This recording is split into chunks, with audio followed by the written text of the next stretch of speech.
Selamat sore Tribuners semuanya. Jumpa lagi dengan saya kembali dalam acara Bincang Bola. Kali ini cukup spesial karena kita sudah ditemanin dua narasumber yang cukup hot ini. Yang cukup memerah. Yes. Dan Tribuners semuanya, Bincang Bola kali ini kita akan mengupas tentang tantangan sang juara bertahan, tentunya The Red Liverpool. Telah hadir bersama saya.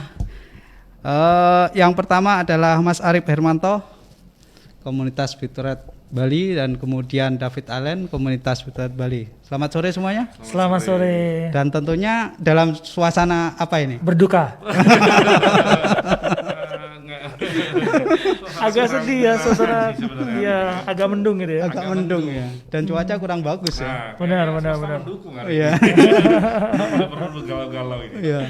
Oke, Tribuners semuanya nanti bisa gabung, caranya cukup mudah, bisa langsung komentar di kolom Facebook dan YouTube Tribun Bali, karena Bincang Bola kali ini kita live streaming di Facebook dan YouTube Tribun Bali.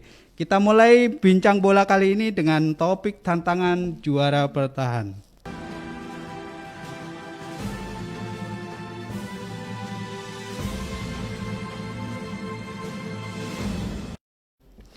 Oke Tribuners semuanya, dan tentunya kita sudah tahu bagaimana trending pagi tadi. Yes. Cukup galau sebenarnya. Kita ngobrolin jadi enak apa gak enak sih? Gak apa-apa karena kita sebagai fans Liverpool itu sudah ngalamin masa yang paling suram sekalipun daripada kita. Jadi karena track record kita kan panjang, 30 tahun untuk menuju juara gitu kan ya. Jadi kita udah melewati masa-masa susahnya, walaupun kita kayak dikembalikan lagi ke zaman itu. Nggak seburuk itu sih sebenarnya. Ya, nggak seburuk itu sih. Tapi gimana Mas? Sakit memang, cuman karena kita udah terbiasa, udah dididik maksudnya dari awal kita menyukai Liverpool juga kan sudah terbiasa dengan kondisi-kondisi seperti itu ya. Maksudnya kita pernah ada di posisi yang paling parah sekalipun, kita udah pernah yang masuk zona champion juga nggak bisa gitu kan. Dan ya dengan segala macam dramanya ya di dalam juga ya buat kita sih. Ya kita udah cukup senang ya 30 tahun penantian udah selesai tahun lalu. Jadi cukup menarik sebenarnya kalau kita ngobrolin lebih dalamnya, tapi kita coba Bitred Bali. Kita ngulik dulu deh. Boleh. Kita ngobrolin yang lain dulu, nanti lebih dalam soal bagaimana sih Liverpool, terus kemudian ke depannya seperti apa nanti kita ulas. Tapi sebelumnya kita ngobrol-ngobrol dulu deh dari komunitas Bitred di Bali ini. Sebelum pandemi pasti kondisinya terus kemudian aktivitinya lebih banyak ya, seperti apa? Banyak. Jadi kebetulan saya David sebagai humas Bitred Bali dari pertama kali didirikan belum diganti-ganti sampai sekarang ya. Ini kayaknya humas abadi. Jadi Bitred Bali itu adalah bagian dari kita regional. Seperti Tribun juga ada Tribun Bali dan lain sebagainya kan. Bitred itu sebenarnya sudah berdiri dari tahun 99 di Jakarta. Jadi sudah cukup lama, dan Bitred adalah kita bisa klaim sebagai fans klub Eropa pertama community yang berdiri di Indonesia, jauh sebelum yang lain. Jadi setelah itu singkatnya Bali mulai berdiri tahun 2011. 2011. Oke. Terus di bulan Desember 2011 ya. Oke, dan sekarang kita di ulang tahun yang ke 9. Baru kita merayakan ulang tahun kemarin. Jadi selama 9 tahun itu ya banyak sekali kegiatan kita. Untuk menuju ke Bitred sendiri kan kita awalnya tuh banyak pecahan-pecahan banyak supporter yang tidak tertampung. Jadi kita bikin komunitas sendiri ini itu dan akhirnya semuanya bergabung menjadi Bitred Bali. Tapi kalau boleh tahu kegiatannya selama sebelum pandemi lah bisa dibilang seperti itu, atau 2020 seperti apa? Kegiatannya yang pasti nobar tuh pasti wajib, kita wajib. Betul. Kalau bisa dibilang Bitred Bali adalah salah satu regional yang paling aktif se-Indonesia, yang nggak pernah bolong nobarnya gitu kan. Selain itu juga kita ada kegiatan lain kayak futsal, sepak bola, terus juga ada bulu tangkis gitu kan. Yang lagi mau dibentuk basket juga katanya. Tapi karena pandemi jadi kita masih pending. Kalau Mas Arif melihat bagaimana teman-teman Bitred di Bali ini dengan solidaritas, mungkin bisa juga kekompakan, seperti apa Mas? Kalau saya melihat sih memang teman-teman di Bali sangat-sangat antusias ya untuk mendukung Liverpool ya. Kebetulan kita adalah wadahnya buat para fans Liverpool yang pengen bergabung, pengen tahu lebih jauh juga kita kegiatan-kegiatan tentang regulernya seperti nobar yang ya hampir kita nggak pernah putus untuk nobar ya, maksudnya setiap minggu ya, kecuali memang karena alasan PSBB sekarang nih. Jadi kita batasi karena ya waktunya juga nggak mendukung karena jam 4 subuh. Kalau dalam masa sebelum pandemi walaupun jam 4 subuh pun kalaupun tanpa masa PSBB juga jam 4 kita pasti akan nobarin jam juga. 4 pagi itu masih diramaikan 40 orang masih bisa untuk nobar gitu. Apalagi kalau itu pas big match misalnya pas apalagi kalau lawannya MU atau City gitu ya sebelum pandemi itu bisa ratusan karena kita biasanya kan saling mengundang ya. Yang yang tuan rumah sebagai tuan rumah kita ngundang anak Manchester lawannya. Siapa yang jadi host yang akan mengundang biasanya kita bikin kayak semacam big party itu. Jadi kayak big nobar itu. Jadi kita di satu tempat khusus bisa sampai 1.000 orang yang nonton. Kalau Mas Arif sendiri Mas, artinya di 2011 lah misalnya seperti itu sampai sekarang gitu. Terus kemudian namanya komunitas itu kan pasti tidak makan oleh usia juga gitu, artinya berbagai usia. Kalau Mas Arif sendiri kan saya lihat kan sudah termasuk all lah bisa dibilang atau seperti apa gitu loh. Aku nggak bisa nebak ujungnya di situ ujungnya.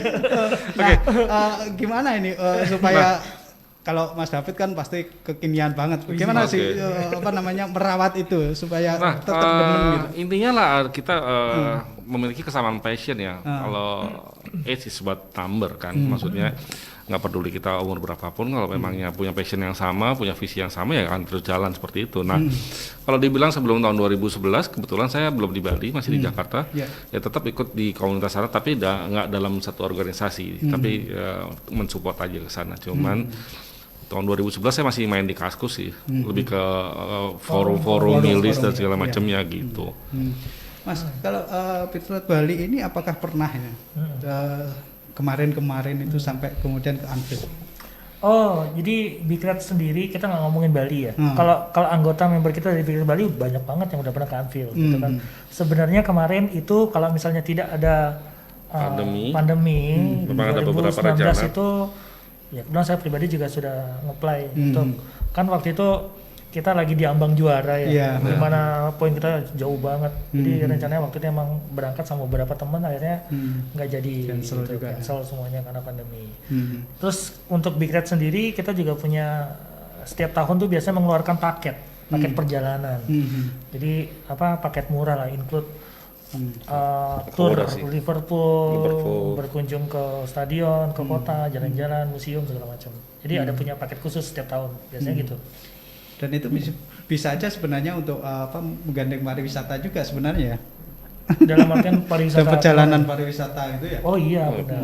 Bisa. Artinya perjalanan pariwisata dari Indonesia ke bahkan dari Bali langsung ke London. Sempat waktu itu kan Garuda Indonesia. Oh iya, iya. Nah, kemudian Mas Arif, saya sebenarnya ini agak ini ya, pengen tahu juga gitu.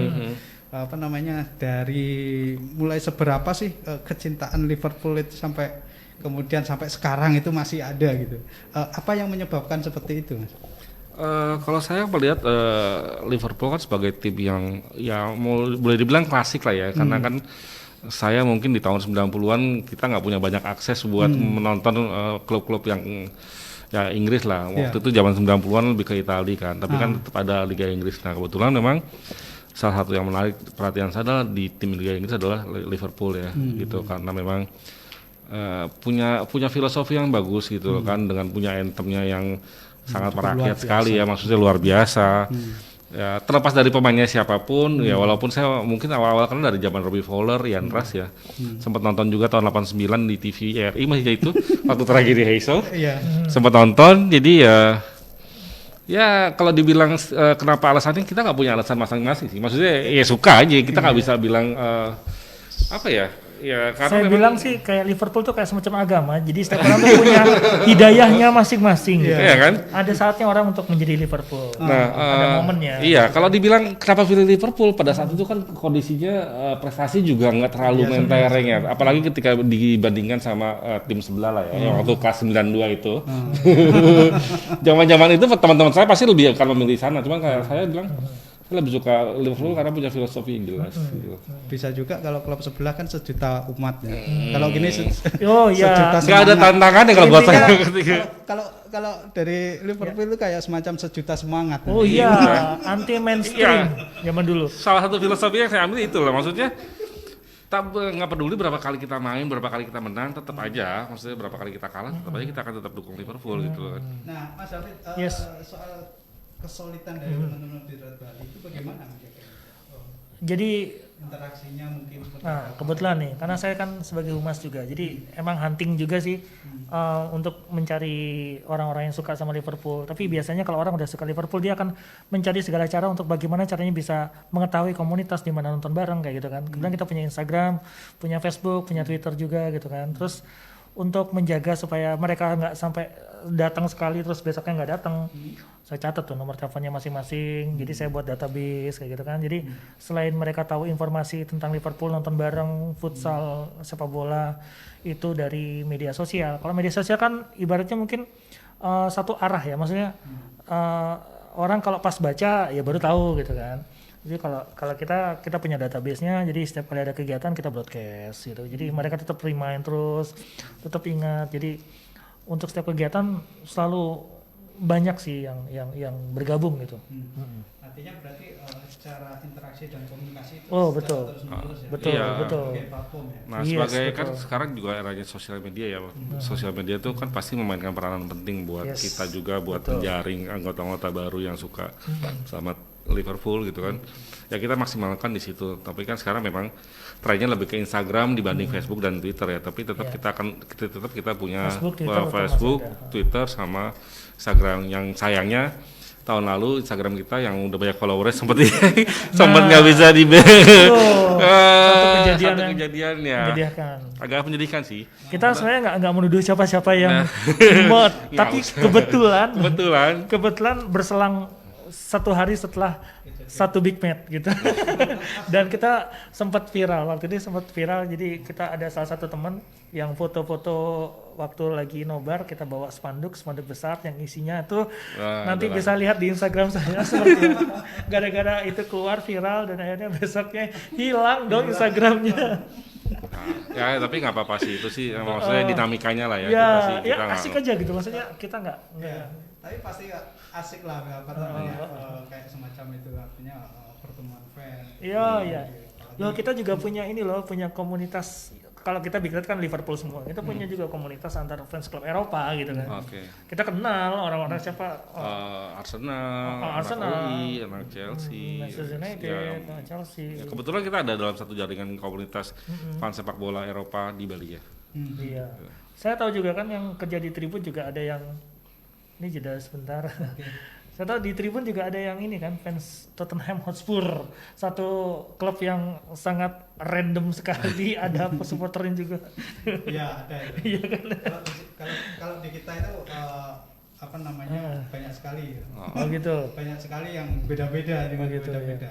Nah, tentunya kita akan mengulik atau diskusi bincangnya soal Liverpool. Secara teknikal, terus habis itu juga seperti apakah prediksi dari teman-teman juga, apakah Liverpool masih ada peluang juara, terus kemudian apa ya target dari klub yang selanjutnya setelah ini gitu. Tapi sebelum kita masuk ke situ kita jeda dulu.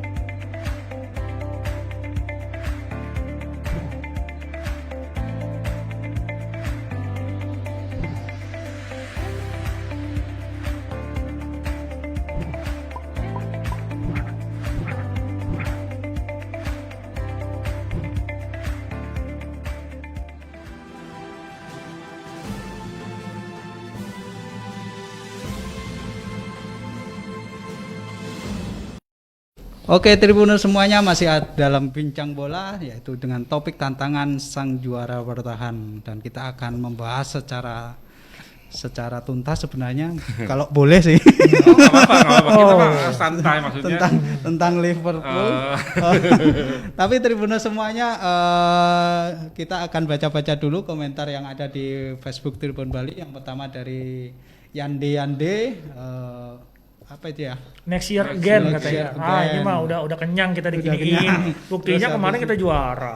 Terus habis itu dari Jun Maco, Paum Banjarnapi Nike, dan nanti ada banyak sekali. Dan jadi Tribuners semuanya kalau mau gabung, ada lagi nih dari Gusdika Pohaya, Liverpool perlu rotasi pemain. Sebagian skuad tampak sudah terlalu puas dengan prestasi mayor 2 tahun terakhir, dan Squad ini tak banyak berubah dari final di Kiev. Nah, ini jadi Tribuners semuanya sudah banyak yang komentar-komentar. Nanti boleh Tribuners semuanya komentar-komentar tentang bincang bola dengan topik Liverpool sang juara bertahan. Nah, nanti kita akan bacakan lagi, tapi dari Mas Arif dulu menganalisis atau dari Mas David dulu? Mas Arif dulu. Siapa aja sih? Biasanya yang tua ya. Kita ngasih kesempatan yang tua. Kita nggak jauh beda sebenarnya. Cuma kelihatannya aja.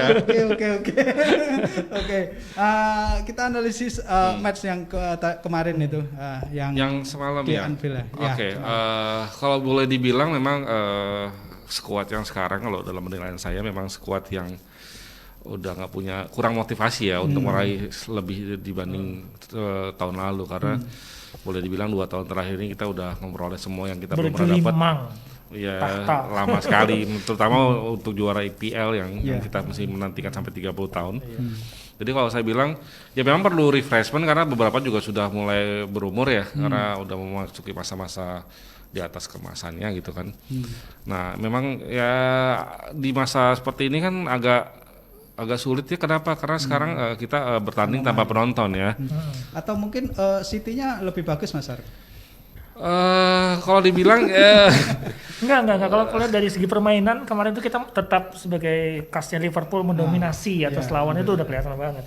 Cuman ya itu faktor human error ya. Human error lah ya.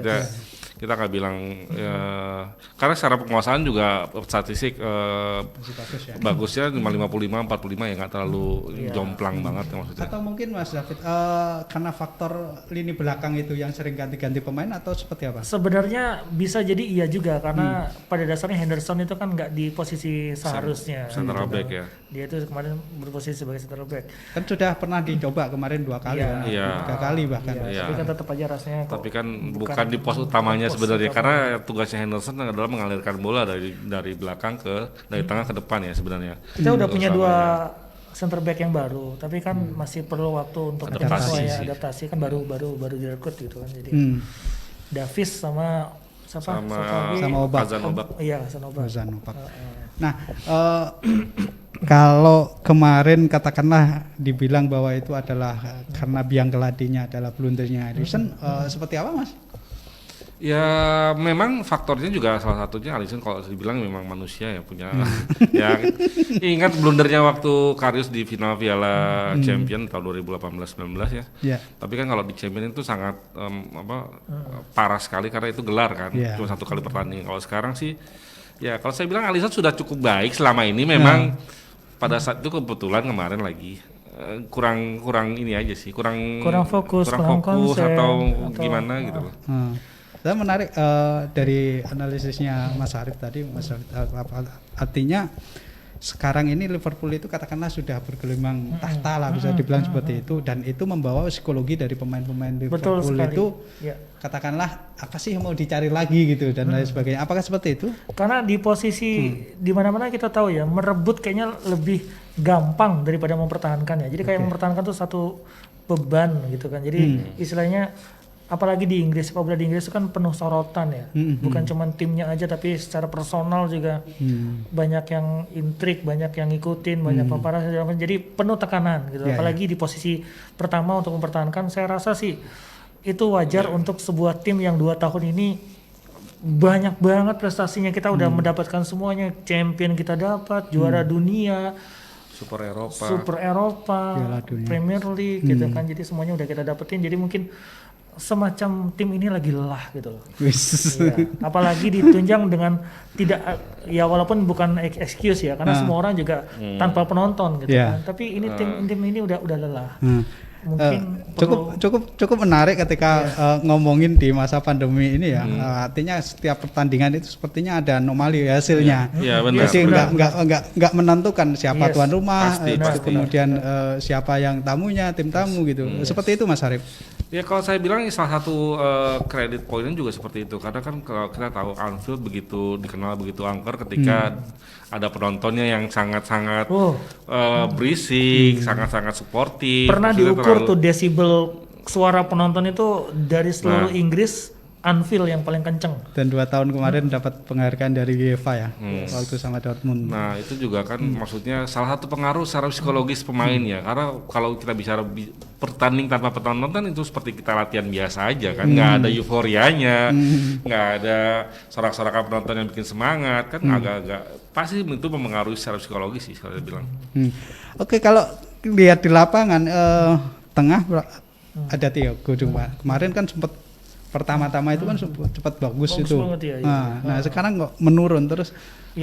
Siapa yang pas ini? Apakah mempertahankan Thiago atau mungkin ada rotasi-rotasi yang mungkin depannya? Jadi gini, Thiago itu kayaknya harus punya satu ini kali ya, satu lawan dalam artian saingan gitu. Jadi ya memang sih kita tahu umpan-umpannya keren banget Thiago itu gitu. Jadi dia kayak sudah punya visi, jadi dia permainannya juga. Cuman ada beberapa yang bilang bahwa permainan Thiago itu memperlambat tim yang awalnya tuh dari arus bawah tengah langsung ke depan tuh yang begitu cepat gitu kan, sama dia ditahan, di delay, dibagi kanan kiri tengah gitu kan ya. Mungkin satu waktu melawan tim yang yang cocok untuk strategi seperti itu bisa. Cuman kemarin lawan City memang sepertinya tidak berjalan. Kalau saya lihat lagi juga saya perhatikan memang Liverpool agak monoton mainnya di depan ya, karena nggak ada second linernya yang bisa mendobrak, yang punya daya kreativitas. Kalau saya bilang dulu seperti Coutinho ya, yang punya daya kreativitas mendobrak, mengacak-acak daerah pertahanan lawan untuk mengumpan ke temannya untuk mencari ruang. Tapi sekarang dengan Firmino sudah menemukan tanda kutip kecemerlangannya lagi kan, artinya sebenarnya sudah bisa dijajal lagi. Kemudian beberapa kemarin kan Firmino juga sudah mulai berkontribusi gitu. Tapi masalahnya kalau saya lihat apa ada masalah di depannya itu? Enggak, justru masalahnya di tengah. Ketika beberapa gelandang tengah seperti Henderson, terus Fabinho yang harus posisi di DM, dia dimundurkan ke belakang, which is alur bolanya jadi nggak sesempurna ketika dia main di posisi seharusnya gitu loh, karena dia mesti menjagakan di central back kan. Kita juga tahu kondisi central back itu adalah posisi yang boleh dibilang agak krusial ya. Kita dulu satu paket punya Van Dijk, Gomez, Joe Matip sama Alisson, itu satu paket sebenarnya. Itu kan kalau kita bilang nggak bisa dipisah-pisah. Bisa kuartet ya. Apalagi ditambah dua wingback wingback yang kiri kanan itu. Iya, Robertson sama Alexander yang sangat-sangat bagus pada saat itu ya. Sekarang memang agak pincang kalau dilihat gitu loh. Ya, kalau analisis ke depan ini dari trio kita seperti apa? Jadi sebenarnya saya nambahin juga ya dari apa yang tadi udah dibilang ya. Selain kita ngomongin strategi segala macam, ada hal-hal non teknis yang sangat mempengaruhi Liverpool di posisi saat ini gitu. Coba kalau misalnya tidak terjadi seperti itu, VAR, saya ngomongin soal VAR ya. Coba dari kemarin terakhir lawan Everton ya, yang ya banyak lah gitu, banyak sekali gitu ya. Banyak faktor yang harusnya kita menang, akhirnya dianulir. Coba keteknya doang yang lewat garis sedikit udah. Tapi yang begitu yang begitu kan memang debatable, apalagi kalau itu memang debatable sih. Kalau saya bilang kalau masalah VAR dan teknologi kan masalahnya operator tetap manusia. Bahkan kemarin aja Ronaldo kan juga mempermasalahkan. Pasti. Karena operator tetap manusia, bukan mesin gitu kan. Kalau operator yang manusia yang punya feeling, ya pasti ada emosional bermain di situ. Oke, kita ngomongin di lapangan, mungkin yang di belakang tadi Juga Mas Arif kan menyorotin juga secara quartet backnya 3, terus habis itu 4, terus habis itu Ellison tadi. Apakah memang si Ellison ini sekarang lagi karena ganti-ganti pemain ganti-ganti tandem yang depannya, terus habis itu si Robertson apakah juga mulai penurunan sama Alexander Arnold? Kalau saya lihat terus Andre Robertson adalah salah satu pemain yang sangat-sangat konsisten dibanding sama Alexander Arnold ya. Yang lumayan masih konsisten bermain sangat baik sih sebenarnya untuk walaupun beberapa kali melakukan kecolongan dari sisi kiri. Tapi kita bisa lihat statistik rata-rata kecolongan dari sisi sebelah kanan untuk gol-gol dari Liverpool, dan memang Alisson juga kan kemarin sempat sakit, cedera segala macam, pasti ada sedikit banyak itu mempengaruhi performa sih saya bilang. Karena Liverpool juga dihancurkan oleh cedera pemain yang berturut-turut. Jadi banyak kayak kemarin lagi naik-naiknya Diogo Jota gitu kan, akhirnya dia cedera. Terus kemarin ya sampai kita memutuskan untuk membeli back kan karena back kita habis semua back gitu. Habis. Kan? Banyak faktor yang membuat Liverpool sebenarnya sih secara permainan tetap oke. Artinya secara tim itu tetaplah Liverpool yang kemarin, cuman personnya kayaknya pemain-pemain. Tapi saya pengen tahu bagaimana sejauh mana analisis yang pemain 3 di depan itu. Salah juga sekarang juga lagi buntu. Tapi kadang-kadang dibilang buntu, tahu-tahu dia menjadi pembeda. Seperti apa nih? Oke, kalau saya bilang 3 pemain di depan kan kita sudah lumayan tahu ya. Dulu biasanya kalau salah nggak berfungsi ada Mane atau sebaliknya ada Firmino. Sekarang mungkin tim-tim lawan juga sudah mempelajari mereka cara bermainnya seperti apa, jadi mulai bisa meredam lah kalau saya bilang. Apalagi kalau kita seringkali bermasalah ketemu tim-tim yang parkir bis. Nah itu dia. Artinya ini harus Klopp mencari solusi tanda kutip pemain depan yang bisa diandalkan ketika 3 ini sudah dimatikan. Iya, sebenarnya kemarin tuh Diogo Jota ya, misalnya itu dia salah satu opsi karena kan gaya permainan belum banyak diketahui kan, ya kan Diogo Jota baru dan sempat ditaruh di target man. Bener. Ketika dia nggak ada yang aware, orang mau lebih tiba-tiba dia masuk mau lebih memikirkan Salah atau Firmino atau bahkan Mane, nah dia ada di posisi yang tepat sih sebenarnya kalau saya bilang. Kalau tengah kira-kira seperti apa evaluasinya? Kalau tengah sudah, menurut kamu gimana? Kalau tengah sebenarnya Thiago, trio Henderson, Thiago dan DM-nya Fabinho atau Wijnaldum itu kan udah cukup bagus sih sebenarnya sejauh ini, asal mereka benar-benar di posisinya yang seharusnya ya. Karena kan selama ini karena kondisi badai cedera ini ya mereka akhirnya berganti posisi. Nah itu ya jadi salah satu kunci kelemahan Liverpool sih dibilang di musim ini sih kalau saya bilang. Secara overall mungkin Mas David, tim Liverpool yang kemarin artinya kan sudah ditandai nih. Nah, jadi kan dari kombinasi pemain, terus habis itu dengan strateginya di Klopp sudah ditandai, dan sekarang ini kan istilahnya kan sudah tahu gitu loh lawan-lawannya. Jadi beberapa kali kalah gitu. Iya pasti kan seorang jurgen Klopp juga pasti akan punya strategi tersendiri untuk mengatasi maksudnya kebuntuan seperti ini ya. Karena terakhir kita ada 5 kali nggak menang, 4 kali atau 3 kali? 3 kali di kandang kita kalah betul-betul. Maksudnya tidak pernah menang, tidak pernah mencetak gol juga kan, itu kan suatu PR ya. Jadi sih sebenarnya kita masih menunggu opsi teman-teman yang masih cedera itu supaya bisa balik ya. Artinya pemain-pemain yang kemarin masih sangat dibutuhkan untuk sangat dibutuhkan. Nah tentunya dengan katakanlah sekarang di posisi keempat dengan poin cukup lumayan. Tipis ya sama Chelsea. Apakah Klopp sudah mengibarkan bendera putih? Sebenarnya kalau dibilang kemungkinan kalau matematika mereka City konsisten terus gitu kan ya. Secara matematika masih ada peluang ya, namanya kita masih cukup panjang. Kita baru 23 match ya. Masih ada 15 match lagi. Yes, benar. Apapun bisa terjadi di masa itu. Siapa yang menyangka kita yang juara paruh musim di saat Natal kemarin kita masih peringkat 1 dan kemudian menurun kan? Siapa yang tahu kan? Jadi kadang-kadang ada hal yang tidak bisa diprediksi secara kalkulasi gitu loh. Jadi kalkulasi angka. Kalau menurut Mas Arif kira-kira? Ya, kalau saya sih atau mungkin mengalihkan target? Yes. Ya bisa jadi mengalihkan target karena kita realistis ya, boleh dibilang sekarang posisi kita posisi 4, di atas juga masih ada City, ada Leicester sama United ya. Jadi kalau dibilang jarak poinnya juga udah lumayan cukup jauh. Kalau saya bilang ada kesempatan walaupun tipis, karena saya nggak mau kita bergantung sama kemenangan tim atau kekalahan tim lain gitu loh. Kalau kita bicara mau gelar juara ya kita harus. Walaupun sebenarnya jujur kita mengharapkan City atau MU atau Chelsea kalah itu pengharapan seperti itu udah pernah terjadi di tahun 2009 sama 2013. Jadi gitu, kalau buat saya nggak pengen mengharapkan itu terjadi gitu loh.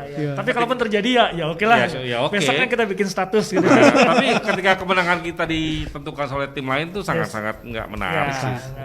Sangat berisiko. Sangat berisiko. Ya. Nah, kemudian Mas, sebenarnya kita akan banyak lebih diskusi soal technical bagaimana terus kemudian ke depannya soal Liverpool seperti apa? Kita masih punya peluang nanti di Champion gitu kan. Kita kan akan bertanding sebentar, kita cek dulu pertandingan kapan ya. Berikutnya itu lawan Leipzig ya. Tanggal 17 ya. Tanggal berapa ya? 17. Oke, tanggal 17 hari Rabu itu nanti kita mainnya bukan di kandangnya Leipzig. Walaupun sebenarnya main di kandangnya orang nggak ada pengaruhnya juga. Karena itu tanpa penonton juga. Iya, kan itu ada perpindahan ya karena kita mainnya di Hungaria ya. Di Puskás. Yes, di Hungaria. Yes, jadi itu kita optimis sih. Jadi lawan itu kita coba Champion masih punya peluang di depan mata. Mungkin itu ya. Benar Mas Arif? Nah, targetnya dialihkan ke Champion? Sekarang kita kalau dialihkan sih enggak ya. Tapi kita realistis ya. Sekarang yang mungkin kita masih bisa harapkan lebih banyak kemungkinan posibilitasnya ya ke Champion. Walaupun Champion juga akan berat sih ya, nggak akan semudah sebelumnya. Tapi ya sekarang yang tersisa itu FA udah gugur. Paling realistis yang di depan mata. Ya, klub yang paling stabil di Eropa itu siapa aja ya? Munchen, PSG, sama Juve, bukan Juve, siapa ya? Tapi lawan-lawannya juga lumayan berat ya, PSG berat. Sama Barcelona masih ada, PSG masih ada. Teman-teman ternyata kita sudah 30 menit di sini, nggak terasa.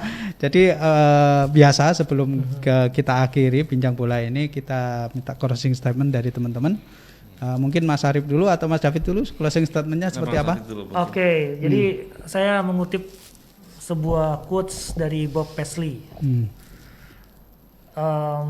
Dukung Liverpool bukan cuma pada saat menang saja, tapi pada saat kalah menang tetap kita dukung. Jadi sebagai seorang fans loyal, kita bukan cuma glory hunter gitu kan. Kecintaan seseorang terhadap klub itu kan bukan sama pemainnya. Pemain boleh datang dan pergi, tapi Liverpool tetap di hati. You'll never walk alone. Oke, terima kasih Mas David. Kemudian Mas Arif? Kalau saya sih bilang sekarang form is temporary ya, class is permanent. So ya nggak masalah, kayak udah terlanjur sayang mau gimana ya. Jadi apapun yang terjadi tetap dukung Liverpool sih. Oke. Terima kasih atas kedatangannya keduanya Komunitas Fitret Bali. Dan mudah-mudahan nanti kita bertemu lagi di lain kesempatan. Tapi sebagai satu supporter kita nggak Abdul kalau nggak ngecen dikit ya. Walk on, we hope in your heart, and you'll never walk alone, you'll never walk alone. Udah cukup. Saya tepuk tangan aja. Oke, buat teman-teman yang mungkin berminat untuk bergabung sama join komunitas kita bisa dicari di mana Mas? Ya, cari di Instagramnya langsung. Paling gampang karena sekarang anak muda banyak pakai Instagram bigreds.bali. Nanti bisa DM. Nanti bisa akan langsung saya balas. Saya minta nomor HP-nya pastinya. Untuk kita bikin database gitu kan. Atau di Facebook juga bisa, di Bigreds Bali semuanya sama, di Twitter juga bisa. Bigreds Bali kita semuanya aktif. Seperti itu. Dapatkan diskon ya. Oke teman-teman dari Fitret Bali, terima kasih atas kedatangannya dan waktunya yang cukup menarik sebenarnya. Akan kita ulas lagi kalau ada waktu nanti. Siap. Tribuners semuanya, tanpa terasa bincang bola kali ini akan kita tutup, tapi sebelum kita tutup terima kasih semuanya yang telah bergabung di live streaming Tribun Bali, dan mungkin ada kata yang kurang berkenan di hati Tribuners semuanya, kami mohon maaf sebesar-besarnya. Saya kembali mewakili kerabat kerja Tribun Bali, dan jangan lupa baca berita di tribunbali.com, ikuti Instagram, Facebook dan YouTube Tribun Bali. Kami akhiri bincang bola kali ini dan salam olahraga. Salam olahraga. You'll never walk alone. You'll never walk alone.